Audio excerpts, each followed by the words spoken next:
अपनी बहन से पूछ लेना कल किस टाइम आएगी, कभी 2 बजे आए मुंह उठा के। मुझे भी राखी पे अपने भाई को राखी बांधने जाना है। तुम इतना रूडली कैसे बात कर रही हो? क्या हो गया? मतलब आज तक कभी तुमने ऐसे नहीं बोला तुम अपनी बहन से पूछ लेना। तुम हमेशा कहती हो शीतल दीदी से पूछ लेना। अब तुम्हारी बहन है तो तुम्हारी बहन भी ना कहूँ, हमेशा दीदी बोलना जरूरी है क्या? और ये बैंक से मुझे मैसेज आया था तुमने एफडी तुड़वा ली और मुझे बताया तक नहीं। ऐसी क्या प्रॉब्लम आ गई जो तुम्हें एफडी तुड़वानी पड़ी? एफडी हम दोनों सेव करते थे ना, उसमें मेरा भी तो कुछ हक होता है ना। फिर उसका पति कहता है मुझे बताना था। तो फिर उसकी बीबी कहती है कि तो क्या हुआ, ठीक है सो जाओ, सुबह जल्दी उठाना है। फिर वह दोनों सो जाते हैं और जब सुबह होती है तो उसकी बहन आती है। फिर उसका भाई कहता है कि लेट कैसे हो गया।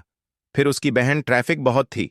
फिर उसकी भाभी तुम्हें तो बहाना चाहिए और बाहर बारिश भी हो रही है। फिर भाई बैठ तू। फिर वह बैठ जाती है और अपने भाई को राखी बांधने लगती है और राखी बांध देती है। फिर उसका भाई कहता है कि क्या चाहिए। फिर उसकी बहन कहती है कि भाई मुझे तो आपका साथ चाहिए। फिर उसकी भाभी कहती है कि हम तो पराई है, मेरा साथ क्यों चाहिए।